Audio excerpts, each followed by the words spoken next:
All right, good evening, everyone. 6 o'clock. City Attorney, any reportable action from closed session? Thank you, Mayor. The council convened to discuss two items in closed session as listed on the agenda. They provided direction, but there is no action reportable pursuant to the Brown Act. Thank you. Thank you. Call the meeting in order. Madam Clerk, may I have a roll call, please? Vice Mayor Lozano. Here. Councilmember Papineau. Here. Councilmember Farmer. I need my mic on. Here. Councilmember Vandenberg. Here. Mayor Sandu. Here. Next agenda item, please join us silent prayer and flag salute.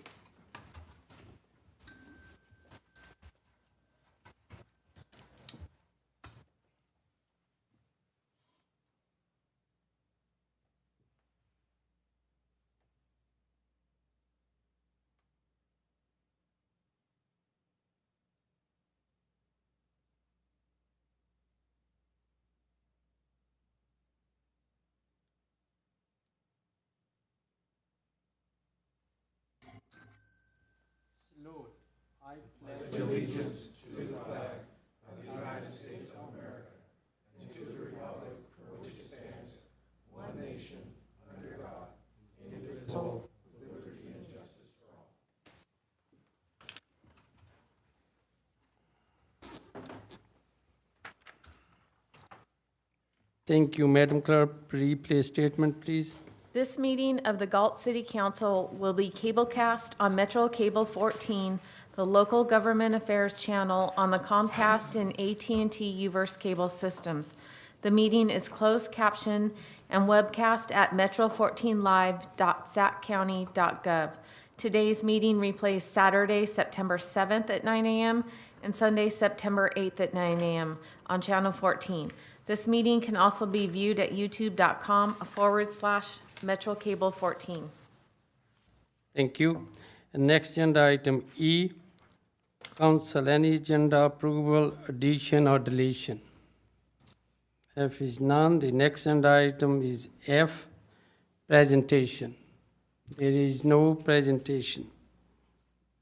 Next agenda item G, Madam Clerk, may I have a public comment, please? Under Government Code Section 54954.3, members of the public may address the City Council on non-agenda items.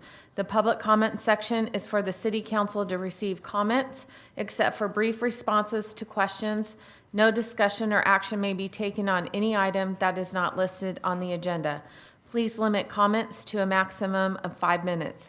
Consistent with the City Council procedural guidelines, the mayor reserves the right to shorten the time limit for speakers to ensure the efficient and timely completion of all city business on the agenda. We have Alexander Hampton.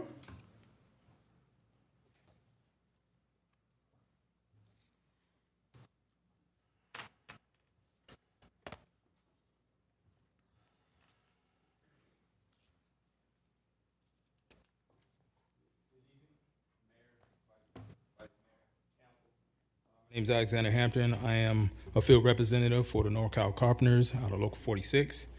And thank you for allowing me to speak tonight. This evening, I'm going to address some of the worries about the hardworking men and women that are building projects all around this area, especially in Galt. There's a major problem that's going on. Workers lacking health care, being misclassified.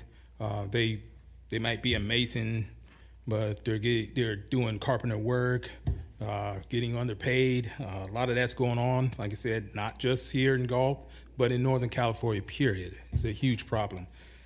To help eliminate this problem, we need responsible contractors. Contractors that are going to take care of the workers that are doing that hard work out there in the sun in all types of different types of weather out there.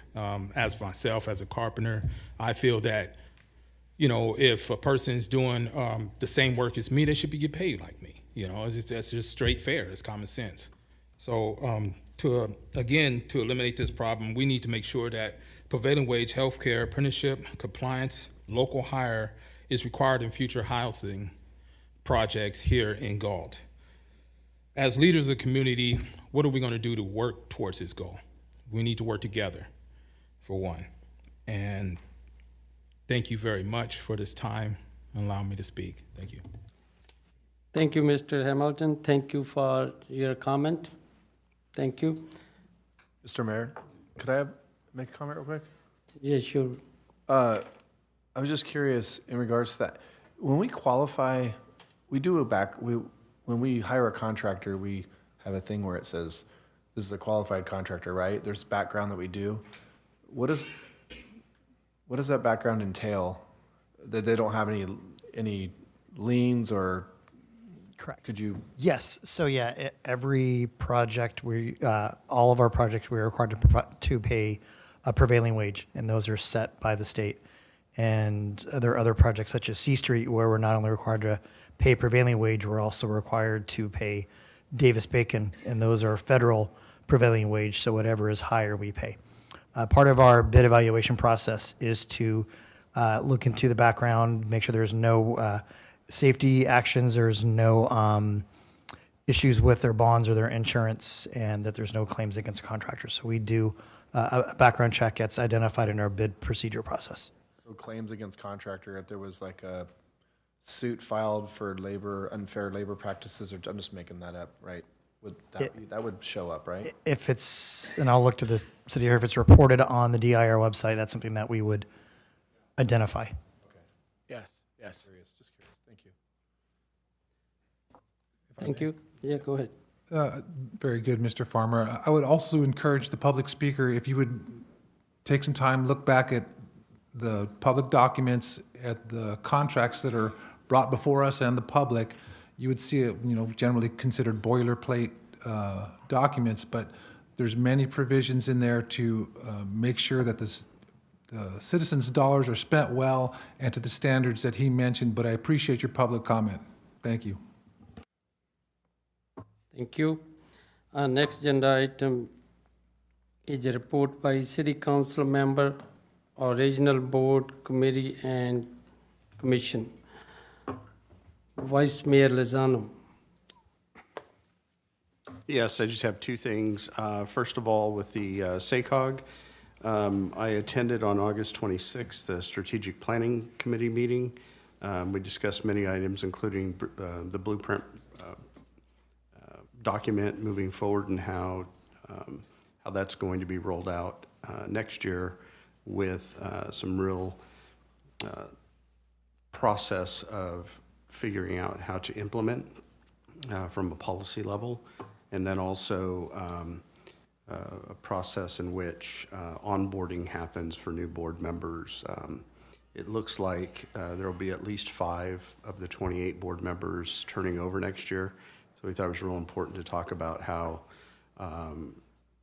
the new board members would be onboarded, as well as briefed on all of the funding sources, both federal, state, competitive and non-competitive, and then the processes in which money is distributed. And so that happened on the 26th, and then the California Council of Governments Board that I serve on is also kind of going through the legislation that's in the process now, looking at it and determining what actions to take between now and the end of the session, the true session, and then preparing the CEO's annual review. And that's all I have. Thank you. Council Member Popno. I don't have anything tonight. Council Member Farmer. I don't have any official meetings, but city related. I just want to mention that I did attend the Parks and Rec Forum, and it was pretty well attended. I was very happy with the turnout, and also the gray wall wreath laying, and it was a very nice ceremony as well. So I just wanted to mention those two. Thank you, Mr. Mayor. Thank you. Council Member Bannerberg. Thank you, Mayor Sandu. I attended the Sacramento Metro Air District Board. There was 3 people online, and we did not achieve a quorum until about a half hour, 45 minutes into the meeting. They kept stretching it out, but we did achieve votes on everything necessary. They discussed Sac City School District incentive, which they increased by a small percentage. An update on Bill 617, Community Air Project, and file updates on district headquarters. You know, they weren't fancy items, but nothing happens if they don't get approved. That's all I have, Mayor. Thank you. Myself, nothing to report tonight. Next agenda item I, information consent calendar. It is recommended that item 1 through 8 be acted on simultaneously unless a separate discussion or an action is requested by a council member. Any council member want to pull any item from consent calendar? Mayor, I'd like to pull item I6 just for a comment. Which one? I6, I said, you just want to make a comment? I just want to make a comment on it. Okay, all right, go ahead. Okay, so I6 is an item that the council will be voting on whether or not to approve support Proposition 36. And I won't go into great detail. I talked about it last meeting, and certainly I think our community is beginning to be well aware of it. Prop 36 is a proposition that's on the ballot. It's a citizen initiative that will help begin to correct some of the things that happened, the outcomes of Proposition 47, which was approved by the voters in 2014. And I will just read a little snippet of what I believe that it will do, as well as the proponents. Prop 36 creates effective tools to hold individuals accountable for repeat retail theft and fentanyl trafficking while incentivizing treatments for those suffering from addiction to hard drugs. I think our community over the last several years, certainly, but has had to deal with many of these same issues. And I would hope that, and I think we will, see some progress in that area. And the tools will be given to law enforcement through this, as well as the district attorney's office and judges that hear cases. And so I would encourage my colleagues to support this. Thank you. Madam Clerk, may have you read that item 1 through 8 on the consent calendar? Receive and file warrants for a period ending August 21st, 2024, minutes of the regular meeting of August 20th, 2024, treasurer's report for period ending July 2024, public, educational, and governmental fee funding, approval of personnel manual updates, support of Proposition 36, approval of salary schedule corrections, and approval of the Galt Public Service Unit side letter for on-call and standby pay. Thank you. Any public comment on consent calendar? No comment. There is no public comment. And I will move the consent calendar as approved. Second. It is moved by the mayor, second by the vice mayor. Madam Clerk, may I have a roll call vote, please? Vice Mayor Lozano? Aye. Councilmember Papineau? Aye. Councilmember Farmer? Aye. Councilmember Vandenberg? Aye. Mayor Sandu? Aye, motion passes by 5-0. Next agenda item J, schedule matter, notice of public hearing. None. Thank you. Next agenda item K, regular calendar. K1, city treasurer report. Treasurer report for period ending June 2024. Mr. Farrell. Thank you very much. Thank you very much, Mr. Mayor. Council, before you tonight is the treasurer's report ending June 2024. But of course, before I start off with that, I always want to give an economic report. So according to the EDD website, there are 11,900 total people who are in the labor force here in the city.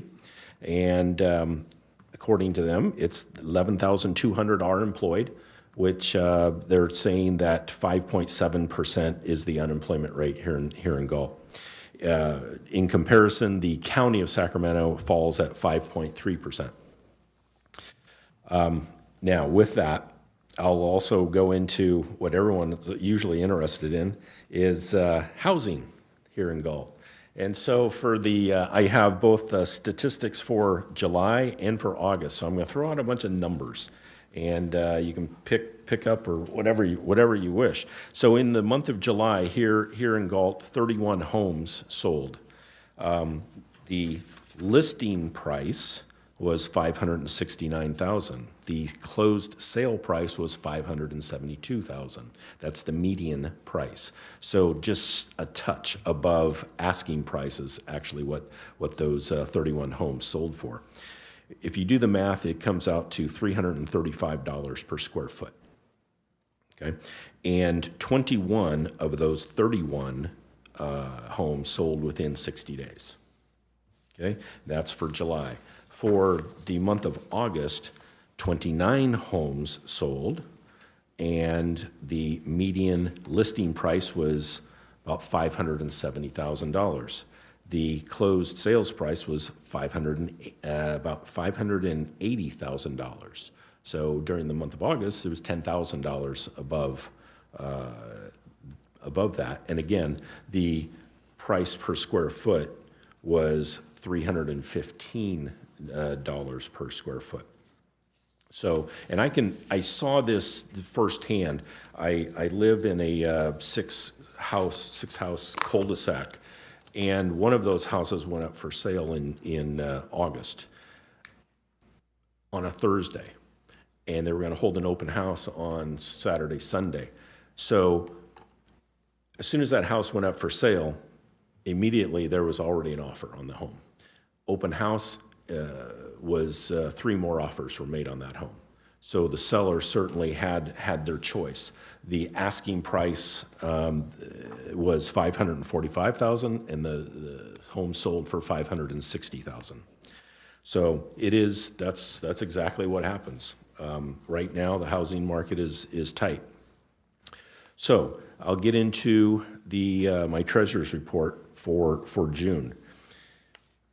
And I'll just get right to it. This is the time, the one time a year where I can say, exactly how much interest that the city earned.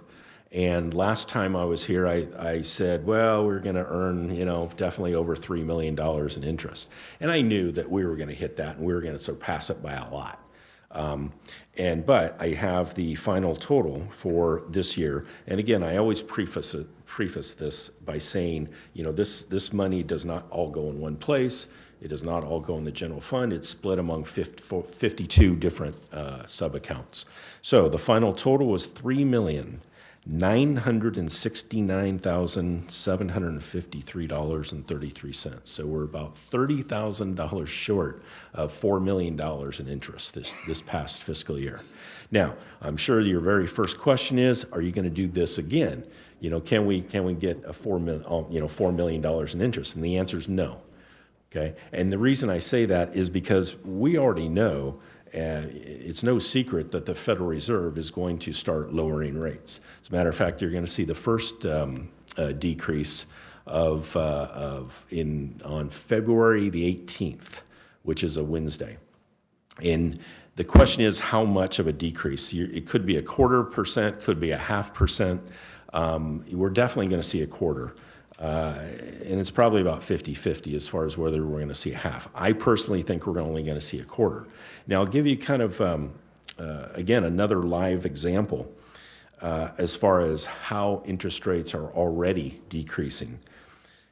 On June the 13th, I bought a 6-month treasury for 5.31%. If I tried to buy that same treasury today, again, no interest rate decreases yet by the Fed, but if I tried to buy that same 6-month treasury today, 4.82%. Okay? Again, now my second example, I bought a 1-year treasury on June the 25th. Okay? I got 5.10. Today, 4.36. So the financial markets are already putting in those rate decreases. And so the short answer to that is because of those rate decreases, that's why what we earned in interest this past year, almost $4 million, we're not going to see that again this year.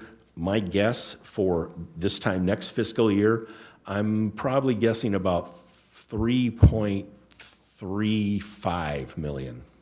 So put that on a sticky, put it on your refrigerator for the year. So I'll answer any questions the council may have, but that's all I have here tonight. Council. I ask for your approval.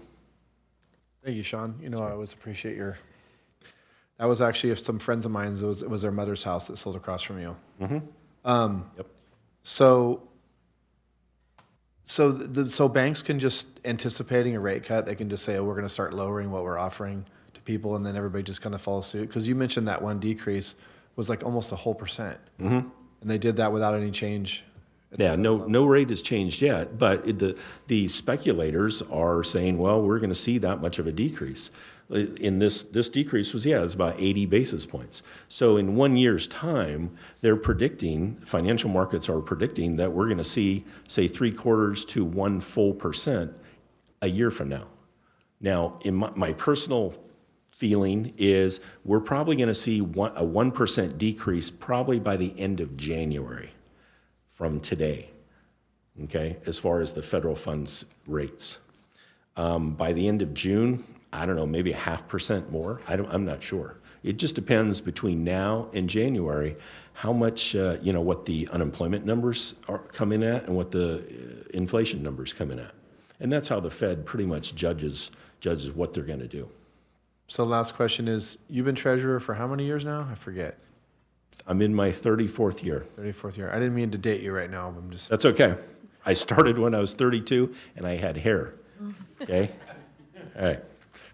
With that, the reason I asked that is because, I mean, do you think in that time we've ever made that kind of interest? Never. Only 1 year that we ever made over $2 million. And that was, I want to think that was like 07, 08 timeframe. That's $2 million, and now we're at $4 million for two reasons. One is we have a little bit more money, right, that we just, it's allocated but just haven't spent. And two, higher interest rates. And there's no secret to that. And I mean, and I just want to say to the public that's watching, I mean, we're happy that taxpayer dollars have been able to be invested wisely thanks to yourself and make that kind of interest, which is basically, like you said, unprecedented and probably will never repeat, anytime soon. But we also know that the reason that is because inflation is so high and rates are high, which makes it hard on the common person. So there's a dark cloud, a silver lining to everything. But which is, I will be glad to see rates come down and see that the general population can start seeing some relief on that, I think. True. When the rates come down, as a consumer, you're going to see, like, say, mortgage rates come down as well. And so if you're on the fence at, say, buying a house or possibly even refinancing, if you originally bought at a high rate, you're going to see that, hopefully that mortgage activity pick up. So one last thing, I'm sorry to drag this out, it just is interesting to me. So what I think is strange, though, is how, and I've talked to a lot of my realtor friends, is how prices in Galt have stayed so strong and even went up. With rates as high as they were, you think that, well, people aren't going to be able to afford to buy houses with rates so high and the price is so high. How can you do it? But yet, I think it's a supply issue in Galt. There's just not a lot of supply. People are sitting on a lot of incredibly low interest rates, and so nobody wants to sell their houses and give up those spectacular rates. So the supply stays small. So with that being said, if rates start coming down, I don't really foresee prices going down because it'll make people be able to afford these houses even more because now the rates are going to be down. So prices are probably going to still stay where they're at or maybe even tick up. Maybe. Totally agree. Absolutely. You said it very well. All right. Thank you, Sean. Appreciate it. Thank you, Sean. Any other council member, any other comment? Just thank you for all the work. Thank you for collecting a fat paycheck. Everybody will appreciate it. Yeah. Any public comment on this agenda item? Thank you. Now I'm looking to approve the SEP Treasury report for this period. So moved. Moved by Council Member Berenberg, second by Vice Mayor Lozano. Madam Clerk, may I have a roll call vote, please? Vice Mayor Lozano? Aye. Councilmember Papineau? Aye. Councilmember Farmer? Aye. Councilmember Vandenberg? Aye. Mayor Sandu? Aye, motion passes by 5-0. Next agenda item is K2, City Council report, subject, City Council public benefit funding. Ms. Schubert. So at the last council meeting, Councilmember Papineau asked to bring his public benefits amount forward. And so the recommendation is to approve by motion allocating his allotted $1,000 to the City of Galt Parks and Recreation Scholarship Program. Did you have any words or? No, I don't think so. I think we discussed it at length last time, so. Thank you. Any public comment on this agenda item? No public comment. Then I'll move to approve it. Second? Okay, it's moved by Councilmember Papineau, second by Vice Mayor Lozano. Madam Clerk, may I have a roll call vote, please? Vice Mayor Lozano? Aye. Councilmember Papineau? Aye. Councilmember Farmer? Aye. Councilmember Vandenberg? Aye. Mayor Sandu? Aye, motion passes by 5-0. Thank you. Next agenda item K3, subject, Measure R, Independent Citizen Oversight Committee appointment. Ms. Schubert? So the recommendation is to review and consider appointment by roll call vote an application to the vacant position on the Measure R Independent Citizens Oversight Committee with a term ending April 2027. The prior two committee members whose terms ended April 2024 chose not to reapply, and Rob Bull was appointed on July 16th, 2024, leaving one vacancy, and Gabriel Gutierrez submitted an application on August 20th, and he does meet the required qualification. So I don't know if he's in the audience, but the application was submitted so you could review it. All right, thank you. Any public comment on this agenda item? No public comment. If it's not, then I was looking to motion to appoint Gabriel. So moved. It's moved by Vice Mayor Lozano, second by Councilmember Farmer. Madam Clerk, may I have a roll call vote, please? Vice Mayor Lozano? Aye. Councilmember Papineau? Aye. Councilmember Farmer? Aye. Councilmember Vandenberg? Aye. Mayor Sandu? Aye, motion passes by 5-0. Thank you. Next agenda item K4, Public Works Department, subject, Carillion Deep Well Project, CIP 521A, Engineering Service Contract Award. Mr. Griffin. Good evening, Mayor, Vice Mayor, council members. John Griffin, Director of Public Works. I will provide a very brief report on the Carillion Deep Well project. Also in attendance here tonight supporting me is Trung Tran, our Deputy Director of Public Works and City Engineer, and Sean Spaeth, who's Principal Hydrogeologist with Red Rogers. Just to recap staff's recommendation, we recommend adopting a resolution, authorize the interim city manager to execute a consultant services agreement with Wood Rogers in the amount of $1,481,379 for the Carillion Deep Well project, authorizing a contingency of $148,621 for unanticipated costs, and 3, authorizing the Public Works Director to execute contract amendments within the approved contingency. Next, a very brief summary of our water system. Our water system currently consists of 8 wells, 4 of which are currently active, and our 5th is on standby. So during the summer months, those 2 deep wells, which are our primary wells, those run 24 hours a day. The Monterey Bay well runs about 12 hours a day, and the River Oaks well runs about 8 hours a day during the peak summertime, and it'll run 8 hours plus a day this week with the warm weather. So this project will construct a new well that will replace the existing Carillion well, which failed earlier this year. It will also improve the existing water plant and will construct a new 1.5 million gallon water storage reservoir. This new well will be constructed in a deeper aquifer with better water quality that will allow the city to eliminate the arsenic treatment system at the Carillion water treatment plant. So this item was before council at the July 16th council meeting. As directed by council, staff and Wood Rogers team provided a presentation to the Consumers Groundwater Authority on August 7th. That PowerPoint from the presentation that we provided is attached to the staff report. As discussed in the staff report, the CGA is critical of the city's growth and impacts on groundwater. Nevertheless, this project is integral to provide for redundancy in the city's water system. There is no redundancy should one of our 4 wells fails. As we committed to the CGA and commit again here, staff commits to involve the CGA in the environmental CEQA process and attend future CGA meetings to provide updates on all city projects that have the potential to impact groundwater. So in conclusion, that wraps up my report, and the project team is here and available to answer any questions. Thank you. Thank you, Mr. Griffin. Council member, anyone want any comment or any discussion? I just have a couple questions, John. So I'm looking at the project cost breakdown, and it starts with the preliminary and it goes down to the contingency 1.630, including the contingency. So this is just for Wood Rogers to oversee the construction. This is not the actual construction. This is both for the design and construction of a test well.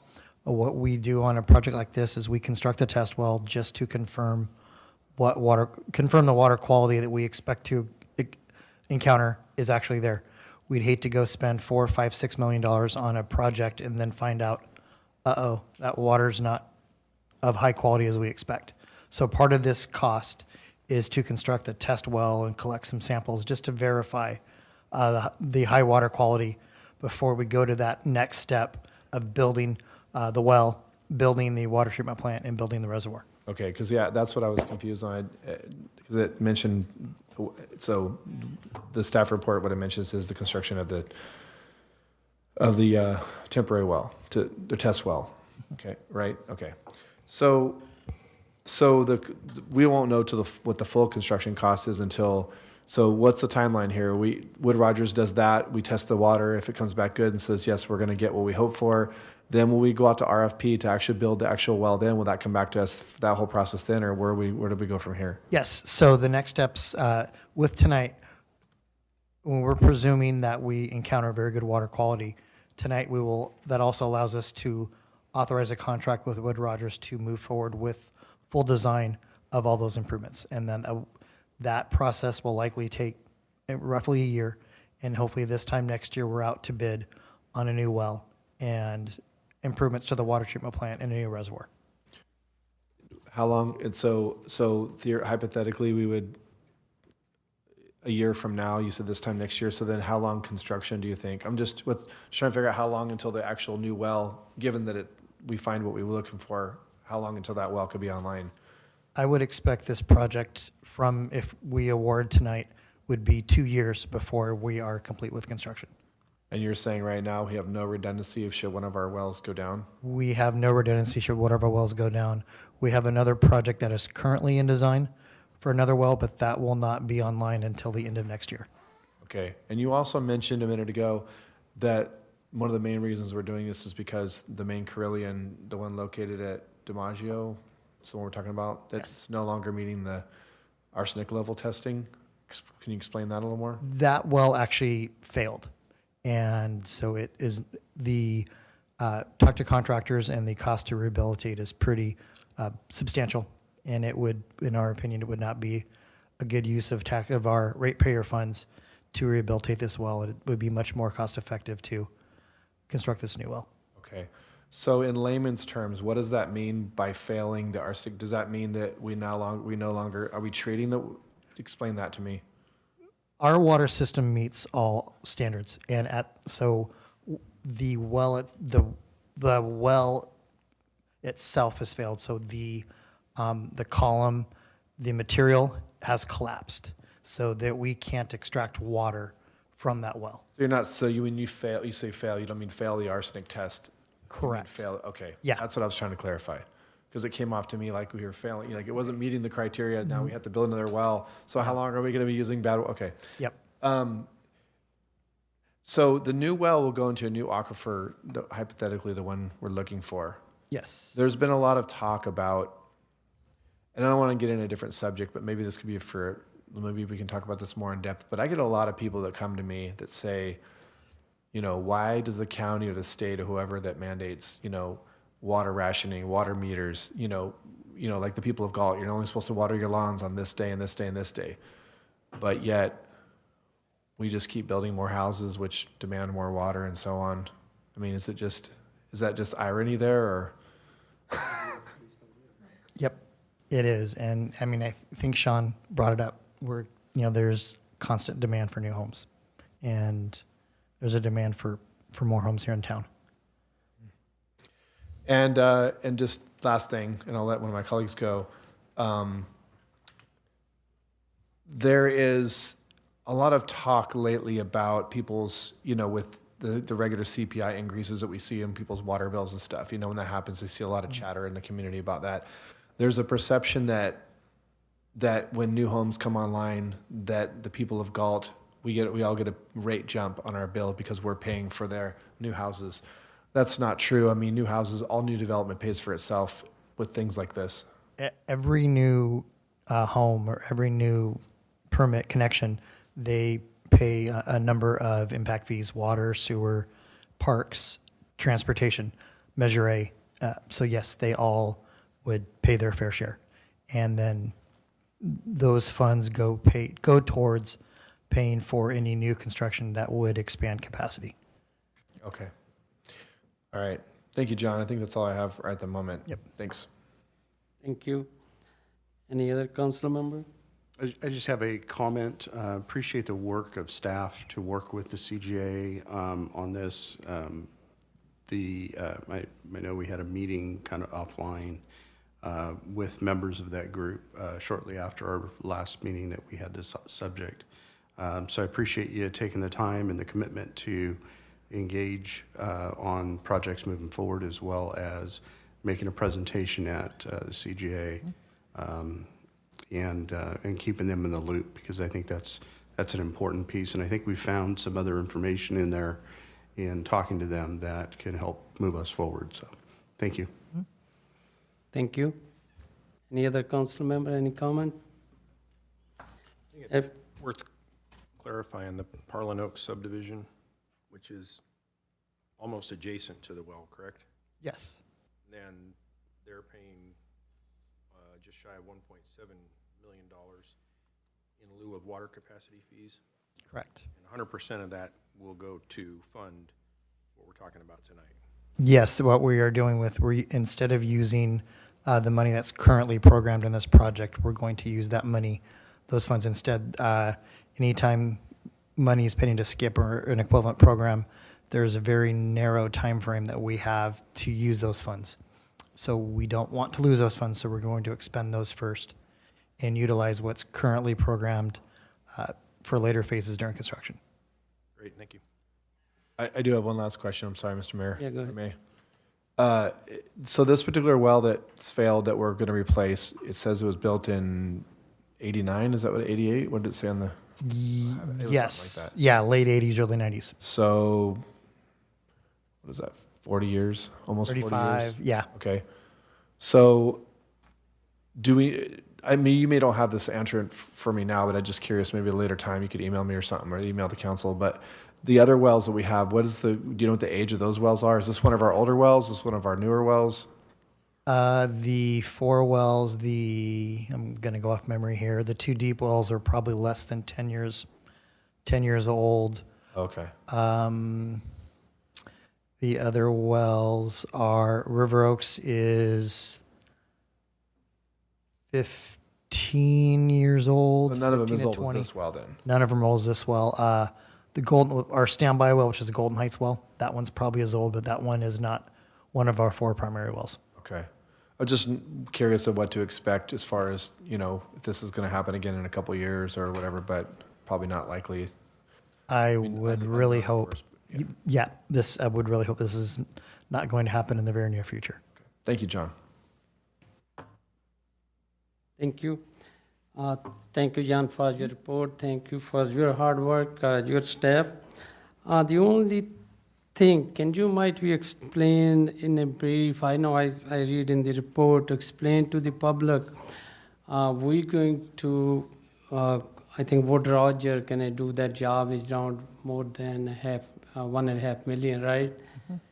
And why the reason we picking them Yes. to do the job? Can you might be a little bit brief to the public? Of course, Mayor. So yes, at the start of the project, we issued what's called a request for proposals, and those were sent out to a number of engineering firms and asking them to propose on the project.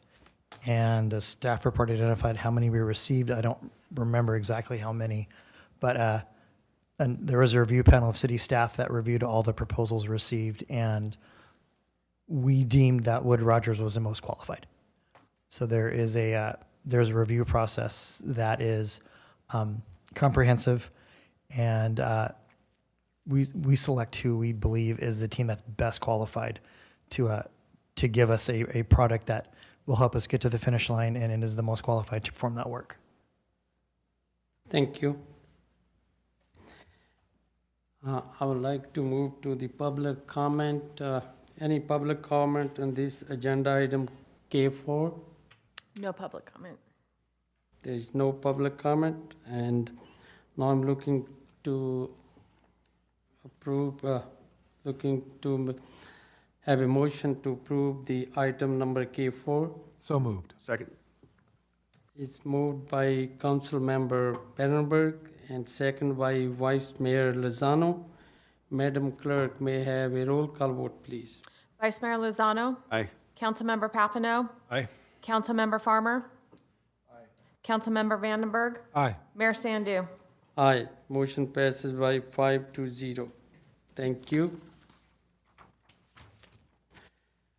Next agenda item is L, communication. None. Thank you. Next agenda item M, city clerk's report. Subject, lead of California Cities Conference, designation of voting delegate. Ms. Hubert. So the recommendation is to appoint a city council member voting delegate and up to 2 alternates if desired at the League of California Cities Annual Conference and Expo, October 16th through October 18th, 2024. Vice Mayor Lozano had requested to attend the conference a while back, and since the time of agenda posting, Mayor Sandu has also registered to attend the conference. So City Council can nominate 1 voting delegate and 1 alternate. I would like to nominate Vice Mayor Lozano for the delegate. And if there is nobody wants on the alternate, I may be the alternate. That's a motion? Yes. So moved. There you go. Okay, moved by the mayor and second by Council Member Papineau. Before I make the motion, I would like to ask any public comment on this agenda item. No public comment. Thank you. So I'm sorry, you made the motion, not, the mayor made the motion, or? Yes, the mayor made a Okay. motion. Mr. Pompano Papineau, second. second. Okay, Vice Mayor Lozano. Aye. Councilmember Papineau. Aye. Councilmember Farmer. Aye. Councilmember Vandenberg. Aye. Mayor Sandu. Aye, motion passes by 5-0. Thank you. Next agenda item, comments by staff. City manager. Thank you, Mayor. Interim Community Development Director Mendez. Good evening, Mayor, members of council. I have quite a few things to update you guys on. I haven't been here in a while, so bear with me. I briefly wanted to mention, some of you know that Genesis Allegria, she's our community engagement analyst, is out on maternity leave, which was expected, but she left us a little earlier than planned. So I've been busy training somebody we have helping us for the next couple of months. She's actually a resident here. Her name is Myrna Gold, and she will be helping us with the newsletter and with social media. She's working with me right now on a campaign for C Street that I'll touch on in just a minute. So Myrna is here, kind of coming up to speed, and so she'll be helping over the next couple of months while Genesis is out. Also, on that staffing front, I wanted to let everybody know that we have a new building official that will be starting on Monday. Many of you are aware that Zach Carver had resigned back in July, and so we held a recruitment, and actually a former building inspector that used to work with the city of Galt, his name is Ross Lovato. He is returning.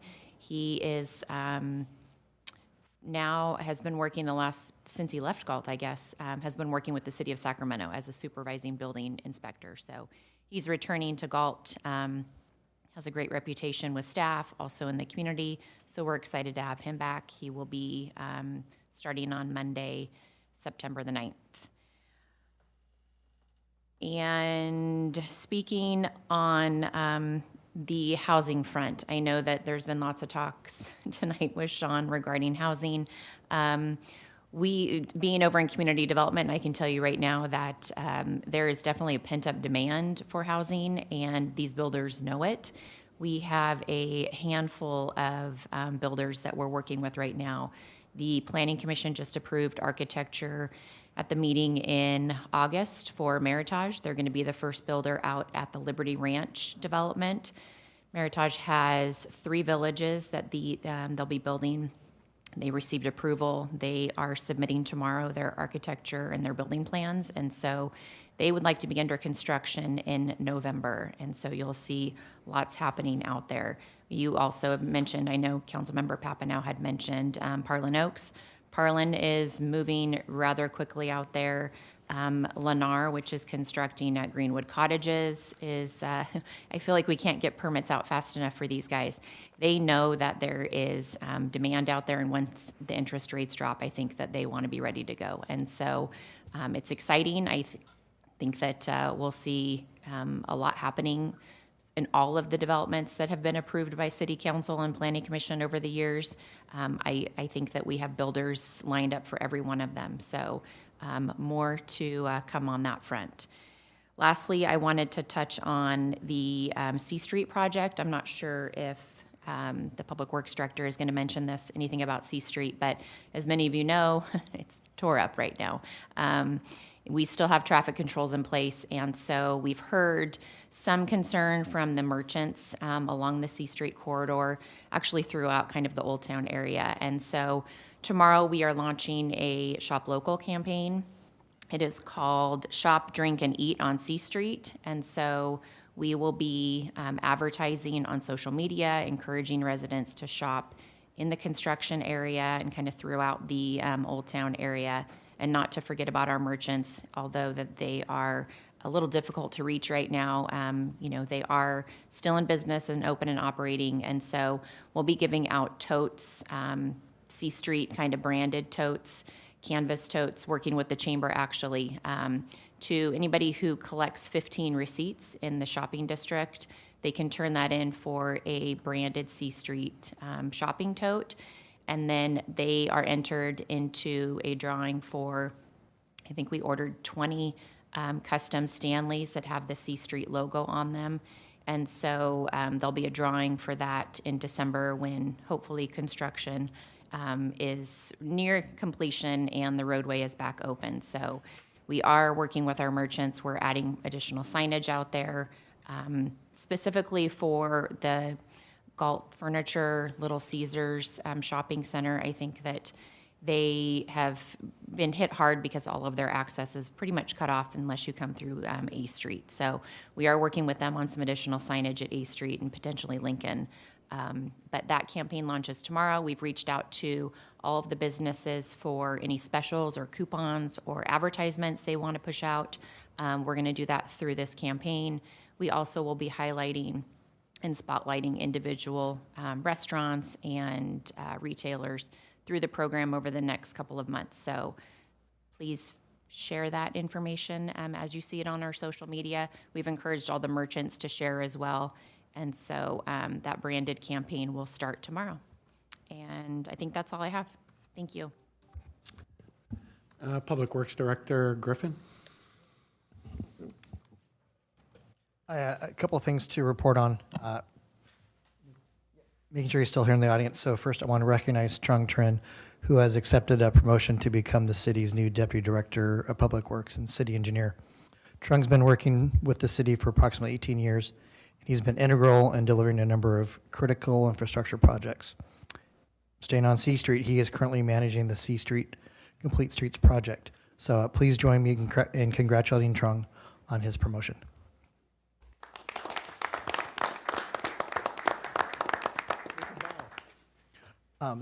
Second, talking about critical infrastructure projects, an update on the Gore Aquatic Center Pool Slide project. We expect to be advertising for construction bids later this month, and our goal is to present a staff report for award of a construction contract in November. The bad news is information we're hearing from the manufacturers of the pool slide, or the manufacturer of the pool slide, is that fabrication will likely not be complete until after Memorial Day. So that means there's a very high likelihood that the pool slide is not operational until the end of the next aquatic season. So we had been mentioning before, we were hoping to be online between Memorial Day and 4th of July. That does not look favorable right now. And then just quickly touch on C Street. As Amy mentioned, a lot is going on, and we've had truckload after truckload after truckload of dirt moved, and it's good to see George Reed really getting things moving. And that's all I have. I have a couple things, Mayor and Council. Just a heads up that the Saturday market coming up will include a public safety fair. So there will be demonstrations by fire, CSD Fire, and Galt's finest, Galt PD. And also a heads up, next week I will not be in the office, I'll be on vacation. Interim Community Development Director Amy Mendez will be in charge in my absence, but I will be back in about a week and a half. And that's it. And that's all I have. Thank you. Next agenda item O, comments by City Council member, future agenda item. Vice Mayor Lozano. Yeah, I just want to report that I've had, 4 or 5 meetings with the interim city manager involved in the last couple of weeks, and meeting with constituents and different opportunities for the city. So that's all I have to report. Thank you. Council Member Papanam. Sean already mentioned the first outreach for the Park and Rec Master Plan. I got there for the first half of it and was pretty impressed by the turnout and the kind of laying the groundwork. Definitely no shortage of feedback being received while I was there, and they hadn't even got to the parts with the big pads of paper yet. So that was good. And then, as always, a great memorial for Officer Greenwald. So excellent job, Chief, and the department. And that's all I have. Thank you. Council Member Farmer. Yeah, thank you, Mr. Mayor. I have a few things, and some of these are actually questions. So maybe as to what you mentioned, Ms. Mendez, about the shop local, and I know you've updated me on that, and I'm glad it's finally starting. So I think the important thing on that is I appreciate the thing you're doing with the receipts and all that too, but just us featuring businesses on social media and passing of specials along and whatever criteria they can give us is going to be the number one thing that those people are going to like to see. On a up note, I have been visiting that very plaza that you mentioned quite frequently just to see different times of day. When I get off work around 2:30, I went up there one evening to see, and pleasantly surprised, I saw about 74 cars in the parking lot one night, I was a little surprised by how many were in there. So it looks to be, people seem to be visiting that plaza. I want to say thanks to our city manager. I brought up an issue that I saw with the crosswalk in A Street by the time school got out. So Chris went over there today and viewed it for himself firsthand. So I appreciate you doing that. And that's one of the things that I appreciate you, Chris, is when we have an issue with something that you jump right on it and take a look at it. You don't just blow it off as, it's not important. So looked at that issue. So there's a little bit of a bottleneck there and some things, but people are definitely visiting that plaza. And hopefully I ask people who are watching to continue to do that because it will be important to keep shopping local. So my other question, maybe you can help me with, John. There has been some concern in town because I know we had, Simmerhorn Road shut down, which was unexpected. I mean, we expected it at some point, but it's just things are kind of happening at the same time. So that's shut down for a month, and then we got to C Street. And even though they're not next to each other, so I don't think they impact each other a whole lot. But with that said, Amy's comments started making me think, we got some construction going on in Marengo over there. I've heard today from a lady who came in my shop, said she hears jackhammering over there all the time because she lives right up against on the backside of where Marengo is. And so they're doing stuff on Marengo.